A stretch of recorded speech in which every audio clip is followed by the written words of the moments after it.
Hey guys, Software Dev Jason here. So last video I was talking about having trouble getting red clay off of this radiator and the engine itself and the head.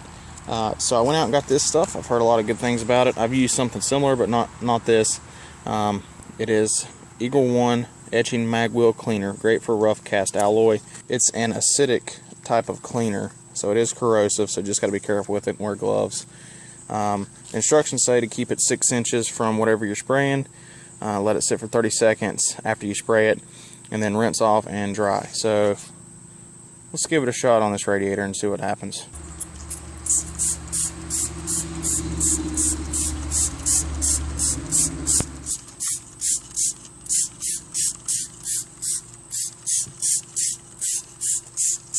Alright, we'll let that sit for 30 seconds. Alright, so it's been bubbling pretty good for about 30 seconds now. Let's spray it off and see if it's done anything.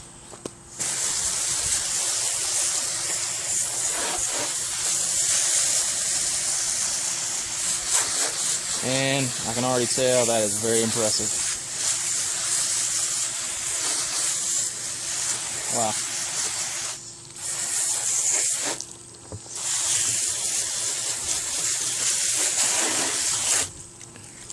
So I don't know if you can see that or not, but most all of the red clay stains are going into that. That is very nice. Yeah, I'll hit this side. See, that's the side that I haven't hit completely. I could probably spray it a little more thoroughly and it would have got that side too. It's actually, this side's cleaner than it was before too. But you see the red stains there, and no red stains on this side. And so that looks really nice. So I'm gonna go ahead and pause this, and I'm gonna do the same thing to the other side, dry it off, and then I'll show you the end result. Alright guys, here's the end result. Radiator cap, which was in the same state as the actual radiator. Extremely dirty. So I just cleaned the cap. I tried not to get the rubber too bad. So here is the radiator.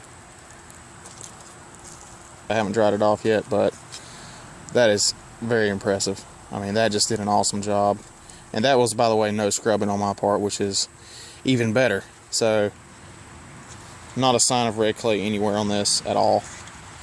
That looks like new, besides the dents and dings. I mean, as far as the color and no stains, it looks like a new radiator.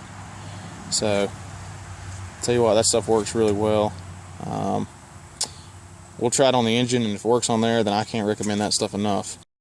Alright, so the engine's soaking right now too. If you want to see what that looked like before, just look at the previous video, because I believe I had some close-ups of what that looked like. But it gives off definitely gives off an odor that you can tell it's reacting with the metal. So I'm going to wash that off in about 10 seconds, and we'll show you what the end result looked like. Alright guys, this is the end result after the Eagle One on the engine itself. You can tell it's the whole head up there that looks like brand new. So it did a very good job. All those stains, those red clay stains before, it's a little bit in there, and I think I can get that when I check on the reeds. Man, it did awesome. This stuff worked really well. There's a few rusty spots under there. I may try to do it one more time, but then agitate it a little bit with a Scotch-Brite pad or something, because it was pretty bad rust spots in there. But for the most part, it ate it right off. Very happy with that stuff. Trying to do all that by hand would have been ridiculous. So yeah, this stuff is going to have to stay in the building, because it works very, very, very well. Alright guys, got some more new stuff. It's like Christmas every day I get home. Except I'm paying for it all, so it's not nearly as enjoyable. Got some new supplies for this project, so I'm going to show you what I've got. Yeah, we'll go from there. I was going through the shop towels like crazy, picked up some extra shop towels. That's just kind of basic supplies. Same with gloves. Working with corrosive stuff, I've been going through the gloves like crazy. So I picked up some more gloves. This Harbor Freight gloves. This is what I'm using for the clear coat on the frames and swing arms. It's Rust-Oleum automotive enamel. It's a gloss. And this is kind of my protective layer. I'm okay with the way the colors are ending up, but this is just one extra barrier on the frames. So that's what I've been using for that. Here is what the swing arm color is going to be, as well as probably the foot pegs and a few other bolt heads and things like that. So this is Rust-Oleum metallic. I couldn't find the professional series stuff in this metallic, silver metallic, I think is what this is. Yep, silver metallic. Polishing pad, and I'll get into why I got that in a little bit. But basically it's to polish up the pipes and any aluminum parts. Goof off. I got this because the really heavy duty stickers and graphics that came on this bike, a lot of those are coming off, or coming off as in I'm taking them off, and it's leaving some really bad residue. I'm going to attempt to use a heat gun to try to eliminate some of that in the future, but when I'm pulling them off. But this stuff works really well for removing all that glue and stickiness that those vinyl stickers leave behind, especially on those fork tubes. The front fork tubes. That stuff was really hard to get off, and I have a few more stickers I got to pull off there, and it leaves kind of a mess behind. This stuff works really well at taking that off and just saves you a bunch of time when you're trying to clean stuff up. This is, let's see, Clean Strip Premium Sprayable Stripper. This is the strongest formula they had in this. I was looking for aircraft paint remover. There's a couple different brands of it. I was told that would be the easiest way to get paint off of aluminum. I was having trouble tracking it down, and the few brands that I did find had pretty bad reviews. So I went with this. I'll give it a shot. If it doesn't work, it doesn't work. I have plenty of other uses for this kind of stuff. I'm going to be using this on the rims and the lower triple clamp. Those things were spray painted black, and I think I want to go back to the original aluminum. I don't think I'm going to try to paint over them, although I really like the black rims. The Excel rims just doesn't make sense for this project. Maybe. I'm still thinking about it, but at the moment, Excel rims just doesn't make sense. So I'm going to strip off that really crappy looking spray paint job on the rims and see if I can take them back to the original aluminum look. My plan is to follow the directions using this, spray the rims down, and then hit it with my pressure washer at one of the higher settings and see if I can't knock that old paint off. So we'll give that a shot, maybe tomorrow. We'll see. Gear oil. So I got the Motor X gear oil. This is the gear oil that they recommend for the KTMs. There's some other options, and this may be a little pricier than some other things that work just as good, but it is what they recommend, so you can't really go wrong with that. By the way, this is the 15W50 stuff. So I went with Lex silencer packing material. I'm pretty sure this is a fiberglass packing. This is to repack the silencer on that bike, because it's probably not been maintained. So like I mentioned in one of the other videos, the bike doesn't sound horrible right now, but I'm gonna go ahead and repack it. So that's what this stuff's for. All right, we got a new set of handlebars. This is, if I can show them, this is a set of Pro Taper 7/8 bars. This is the Schoolboy High Bend. So I think that kind of matches up to the stock handlebars that came with the bike. I kind of like the orange Renthal bars, but I have had nothing but good experience out of Pro Taper bars. There's some Pro Taper bars on these other bikes in here, and my 230, which has taken some pretty nasty hits, has held up pretty well. And it's a 7/8 inch bar. A few modifications, we could have went with the bigger bar, but this will be fine. So this is the Pro Taper Schoolboy High Black. Okay, we got some KTM grip sets. Well, you can just look at the part numbers if you're interested. Somehow I ended up with two of them. I must have accidentally had two in my cart, so we got two sets of them. Uni air filter. We run unis in all these other bikes, and they do really well.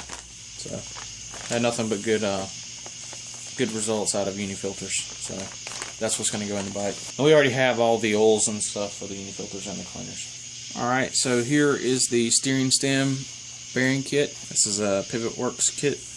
Okay, this is the swing arm bearings. This is also Pivot Works. Come with a little tube of grease. I probably won't use that. I'll probably just stick with the Bel-Ray waterproof grease. All Balls Racing. This is a wheel bearing kit for the front, I believe. Yeah, so yeah, this is the front wheel bearings, and that's going to be the rear wheel bearings. So that's all the new stuff I've got in. Again, the things that I've already ordered, I just haven't got yet. I'm still waiting, and I don't know why some of these things are taking so long. I have a 250-piece bolt kit already ordered and on the way. I have a 75-piece bolt kit already ordered and on the way. I have a chain roller. I think I showed that in one of my videos. The chain roller that was on the bike was just, it looks like it exploded. A chain, I think I'm going to go with the Pro Taper 420. I think it's a gold chain. Oh, yeah, a couple tools that I'm ordering. A bearing race and steel drivers. I think that's all I can think of right now. I've had so much stuff ordered. I ordered it all at different times. There's probably some other stuff I'm completely forgetting. Yeah, all that stuff's on the way, so we're in good shape so far. So here's why I purchased that buffing pad. And I have some other ones for my car, but I don't want to mix the my waxes for my cars with the metal polish. So I got the buffing pad specifically for doing the pipes and stuff, or any aluminum stuff with the metal polish. And I think I showed in my last video how I had already had this pipe really cleaned up really nicely. It shined pretty good. Well, I looked in there previously and was kind of shocked at how much carbon was built up inside of the pipe, especially in this first bend, you know, when it's coming out of the head. So there was carbon, incredibly thick amounts of carbon and old oil and stuff built up in there. So I figured now would be the time to go ahead and burn that stuff out, and that's what I did, and that's why my pipe is now completely discolored. It's got kind of a, I don't know, I kind of like it actually, but I may like the shine better. It's got that heat treatment look where you can tell it's been heated up. But what I did was I took my torch, and it's just a propane torch, and I heated this up for probably 5 minutes straight, and then I took the air compressor and I started blowing air in with the torch. I just had the torch sitting there blowing flames in there, and so I started forcing the flames down into the pipe, and eventually it kind of caught fire in there, and it smoked a lot. There was a lot of smoke coming out of here, and it was just in there burning all that carbon out. The whole pipe started smoking actually on the outside, because you can tell the whole thing was getting hot. So it kind of just caught on fire inside of the pipe and started burning everything out. So I think I got it cleaned out pretty well, or a lot better than it was before. If I want it to shine again, it's going to take some polishing. That happened. And I was also really stupid when I did this, and I left these rubber bushings on, which was so stupid. I don't know why I did that. I didn't even notice how I smelled rubber burning. As you can tell, that one got burned up. So dumb. Also, we have a KX85 in the building now. So this is the stage I'm at with the frame. It's only got one coat of clear coat or gloss coat on there. Yeah, that looks horrible, because I tried to spray the gloss coat like I was spraying the professional grade spray paint, the professional grade Rust-Oleum, and the gloss coat was a lot thinner. So I'm gonna have to sand that out, because that is unacceptable. But that's with one coat of gloss, and I'm liking the way it's looking so far. I also put the gloss coat on when it was dark outside, so I just now noticed that run. Man, that's horrible. 2 more coats of gloss. Well, I don't know now that I gotta sand that mess out. Dang, that looks bad. Alright, anyway, if I can get that run sanded out there. 2 more coats of gloss, and we're going to call it quits on this frame. So here is the steering stem and lower triple clamp. As you can see, the bearing is gone. The lower bearing is gone, which is good. But interesting note on that. I took the heat to it, and I tried to pop it off with the chisel and all the tools I had that were supposed to work with manually getting that bearing off without pressing it off. It didn't work. I took the torch to it, I put the heat to it, and I couldn't get that bearing to budge. It was seized on there pretty good. So while I was at work today, I had my wife go and take the steering stem with the bearing still stuck on there to the KTM dealership. The KTM dealership was going to charge $45 $45 just to press that bearing off. And that only takes like 30 seconds to do. And so I told my wife, I said, well, take it down the road to the KTM dealership and see what they say. She took it down the road to the KTM dealership. They took it in the back, pressed it off, and gave it back to her. Absolutely no charge. So, you know, if you do stuff like this on your own and you don't have a hydraulic press, you know, that's one of the few things I don't have. I probably should invest in because I'm always needing one. It never fails. But I don't have a hydraulic press, and I always have to take it somewhere, and they just gouge me every time. Anyway, I don't want to ramble on that, but if you're doing stuff like this yourself and you need something pressed off, call around first. You know, some people are really reasonable about it. You know, if they're not swamped, they understand it only takes literally a minute to press this off, especially if it's a motorcycle place. They have everything sitting out and ready to do this kind of thing. So call around and you can find somebody to do it. If you can find someone to do it for $10, you know, that's fair. I was willing to pay $10 for it. I'm not willing to pay $45 to press off a single bearing. That's not putting it back either. That's just to press the old one off. I have no idea what they would have charged me to bring the new one back and put back on. But yeah, if you need something like that done, call around first. You can find someone who's actually a little reasonable about it. I just thought I would point that out. Kawasaki dealership is awesome. So, by the way, I just noticed, my plan tomorrow was to, well, I was soaking this steering stem itself, the actual stem, in Purple Power to get all the old grease off of it. And Purple Power usually works really well for that kind of thing. But the other thing I was planning on doing tomorrow was to use the stripper to get this cheap, horrible spray paint job off that someone spray painted this lower triple clamp with. But when I pulled this out and rubbed it, I don't know if you can notice, but it's not going to take much because the spray paint is rubbing right off. So, if I let this soak overnight, I may not even need to strip it. Yeah, as you can see, the spray paint is coming right off. So, I'm going to let that soak overnight, and we'll see how much work we have to put into that tomorrow to get it back to the original aluminum